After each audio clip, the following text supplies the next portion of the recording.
Здравствуйте, в студии Надежда Саханская. Вы смотрите программу «Актуальное интервью». Евгений Касперский, основатель компании «Лаборатория Касперского», второй раз посещает наш регион в рамках автопробега из Магадана. Первая поездка состоялась в январе прошлого года. По пути следования по федеральной трассе Колыма путешественники посетили Сусуман, Ольчанский перевал, село Аймикон и поселок Хандыгу. Впервые в Аймиконе программист искупался в незамерзающем источнике местности Тамтор. И сегодня Евгений Касперский – гость нашей программы. Евгений Валентинович, здравствуйте. Добрый вечер. Скажите, что вам дала поездка на полюс холода? Изменило ли это ваше отношение, например, к собственному здоровью? Наверное, нет, потому что собственным здоровьем я все-таки стараюсь заниматься регулярно. То, что изменила моя поездка, прошлогодняя поездка изменила, это то, что я узнал, насколько красиво зимой в Якутии, насколько красиво, вообще волшебная дорога, этот белый мир, перевалы, горы вокруг. Я, честно говоря, не ожидал такой красоты. Скажите, северное сияние удалось увидеть? Ни разу в жизни, к сожалению, к огромному сожалению. Давайте так, я был очень много где. Я был на всех континентах, я был на Северном полюсе и на Южном полюсе. Я был в Патагонии, Тибете, Австралии, Новой Зеландии, Французской Полинезии, везде. Но, к сожалению, вот северное сияние у меня в списке тех вещей, тех явлений природных, которые я ни разу, к сожалению, не видел. Очень хочу. Скажите, вот вы посетили главные достопримечательности Якутска. Вот, например, также перспективные предприятия «Жатайская судоверфь» и IT-парк. Каковы ваши впечатления об увиденном?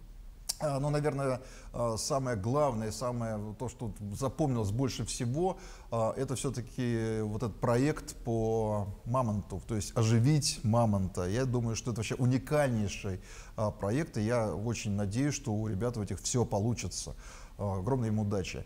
Сокровищница просто, конечно, волшебная комнатка, из которой очень сложно уйти, потому что, сами знаете, вот это когда как бы сказать, сплошной восторг. И сегодня были на судоверфи, посмотрели, как чинят корабли, и как строится новый объект, новое здание для строительства, новое здание судоверфи. И особенно было приятно то, что планируется делать это очень много автоматизации, то есть очень много кибертехнологий будут использовать для того, чтобы сделать производство более эффективным. Евгений Валентинович, ваша компания вкладывается в перспективные стартапы. Какие идеи вам понравились в IT-парке, помимо возрождения мамонта? В IT-парке, да, сегодня были в IT-парке, посмотрели некоторые проекты. На самом деле очень приятно было то, что многие стартапы, многие вот эти проекты, они работают с машинным обучением. То, что используют совершенно самые современные технологии. Мы немножко пообщались, и я очень надеюсь, что наши контакты, они превратятся в дальнейшем в сотрудничество, причем не только по каким-то конкретным проектам, бизнесам. Я думаю, что может быть и шире, допустим, образовательные проекты. То есть подготовка местной молодежи, студентов, подготовка местных IT-специалистов совместно с моей компанией. С каждым днем, вашими словами, если говорить, то атаки становятся все умнее и умнее. С какой скоростью должна меняться единая корпоративная платформа для компании или производства? Хороший очень вопрос. На самом деле, действительно, мы живем в мире, который становится все более и более цифровым. Сейчас найти все, что угодно. Ни человека, ни дело, ни бизнес, ни компанию, которые не пользуются цифровыми технологиями, просто невозможно. К сожалению, киберпреступность, всякие кибернегодяи становятся, к сожалению, все более умными, все более изощренными, и нам приходится защищать цифровой мир от все более сложных атак. Однако мы с этим справляемся, однако мы делаем и технологии, и продукты такими, которые могут надежно защищать наших клиентов самого разного уровня, от персональных до корпоративных, до государственных. При этом от безопасности мы потихоньку уходим в сторону по такого понятия, как иммунитет, то есть создание цифровых систем, которые безопасны по умолчанию, то есть которые проектируются сразу в расчете на то, что их взломать будет невозможно. Это новое направление, это новая идея совершенно, и я очень надеюсь, что с IT-технопарком в Якутске мы будем работать и по этому направлению в том числе. А расскажите о вашей специальной программе «Академия Касперского». На самом деле это такой вопрос очень широкий. И, наверное, начну с того, что IT и вообще кибертехнологии, они развиваются с такой скоростью, что категорически и уже давно не хватает людей, то есть не хватает инженеров для их разработки, внедрения, поддержки. Причем чем дальше, тем их не будет хватать больше и больше и больше. Мы не занимаемся обучением, образованием в широком, сказать, понимании IT, все-таки больше по кибербезопасности, но наших проектов по образовательным системам именно в кибербезопасности довольно много. У нас есть как книжки для детей по кибербезопасности, как школьное образование, образование для студентов, даже для IT-специалистов. Ну а самое главная фишка, у нас есть даже система киберобразования, киберобучения для директоров, для больших начальников, у которых категорически нет времени. Эта система, она примерно как это настольная игра, как монополия. У вас есть объект, у вас есть предприятие, которое находится под кибератакой. У вас есть время, у вас есть бюджет, у вас есть опции. Какой сделать следующий ход? Игра на 1,5 часа, и эффект от нее просто поразительный. Люди умнеют моментально. Они понимают, что такое кибератаки и что может произойти с их предприятием в случае успешной кибератаки. Ну, на самом деле это просто невероятно. А какие направления сейчас наиболее перспективные в развитии цифровых технологий? Мне кажется, сейчас самые перспективными и самые... Давайте так, слово перспективные, наверное, не самое правильное. Самые востребованные. Защита индустриальных объектов от кибератак и защита интернет-вещей. Дело в том, что, к сожалению, киберзлодеи, они постепенно начинают свой фокус внимания, они начинают смещать в сторону индустриальных объектов. То есть, если раньше они атаковали только обычных интернет-пользователей, обычных людей, потом они переключились на бизнесы, сейчас они атакуют крупные предприятия, об этом можно почитать в новостях. Периодически, наверное, вы тоже сообщаете об очередной успешной атаке на какую-нибудь крупную организацию. Разумеется. Бывает? Да. Bывает. Так вот, к сожалению, их фокус начинает постепенно смещаться в сторону индустриальных объектов, в сторону инфраструктуры. И это не атаки на офисную сеть, а именно атаки на систему АСУТП, систему управления производством. Вот это является самым актуальным, самым важным проектом, это самая важная задача — научиться надежно защищать индустриальные объекты, элементы инфраструктуры, особенно критической инфраструктуры. Это энергетика, транспорт и многие другие. Цель вашей компании – спокойствие и уверенность в цифровом мире для всех. Но сегодня любой может стать жертвой киберпреступников. Можно ли разработать какое-то универсальное приложение по блокировке так называемых фишинговых атак? Давайте возьмем немножко шире, вопрос немножко шире. Не просто про фишинг, а вообще про атаки, кибератаки на информационные системы.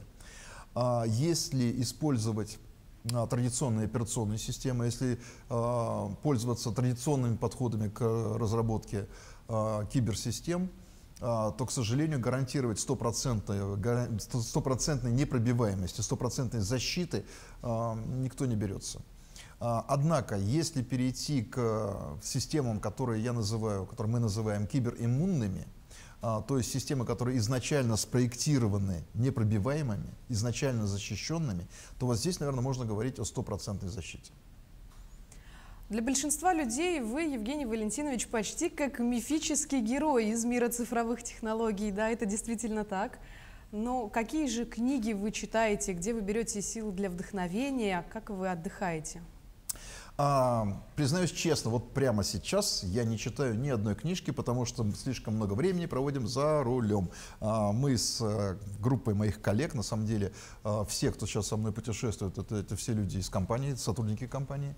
Мы едем тысячи километров, просто читать книжки просто нереально. Однако у меня есть мои любимые авторы, есть любимые книжки. Совсем недавно я купил полное собрание сочинений Станислава Лема. И когда вернусь домой, я предвкушаю, как я начну перечитывать все эти вот Солярисы, Пилот Пиркс и так далее, и так далее. Вот прям жду, когда же вернусь. Скажите, вот вашим любимым местом отдыха является Камчатка. Возможен ли такой момент развития событий, что Якутию вы полюбите так же сильно? Если говорить только честно, откровенно, то да, я люблю путешествовать. На самом деле мне повезло, потому что моя работа, мой бизнес, он как бы делает путешествия необходимыми. Мы глобальная компания, у нас есть клиенты, партнеры по всему миру. И просто по деловой необходимости приходится ездить на конференции, на выставки, общаться с партнерами, клиентами. Но это покрытие от Чили до Новой Зеландии. Мне повезло. Одновременно, если есть время, если есть свободные дни, то, конечно, хочется куда-нибудь залезть, посмотреть, что там интересного есть в разных местах, в разных странах, регионах. Камчатка, да, это один из моих самых любимых мест для отдыха. Я, правда, не стал бы называть это отдыхом. Это немножко другое, это все-таки немножко другое.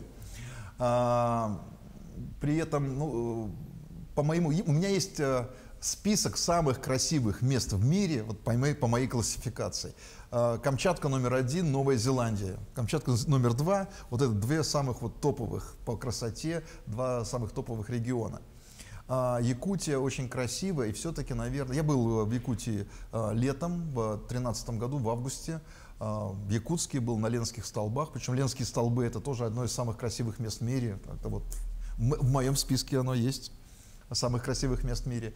Но вот зима, трасса Колыма, перевалы, Ольчанский перевал особенно, Оймекон, вот этот старый Колымский тракт, это просто фантастика. 2 раза уже проехал я эту дорогу, и что-то мне подсказывает, годика через 3 вернусь. Евгений Валентинович, и в завершении один из главных вопросов. Почему же программа «Антивирус» Касперского при обнаружении вредоносной программы издает тот самый знаменитый звук? Давайте я не буду отвечать на этот вопрос, оставлю его загадкой. Да, она издает вот этот вот знаменитый звук, иногда весьма громко, естественно, подключить большие колонки. Иногда рассказывали вообще фантастические случаи про то, что кто-то делает озвучку площади.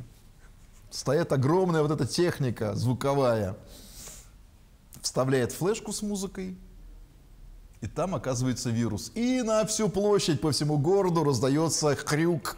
Да, есть у нас такая фишечка. Как она появилась? На самом деле, как она появилась, что это такое, есть рассказы у меня на блоге. Заходите, смотрите по тегу «История компании». Благодарю вас, Евгений Валентинович, за интересную беседу и спасибо, что согласились стать гостем нашей программы. Все, спасибо вам за приглашение и удачи!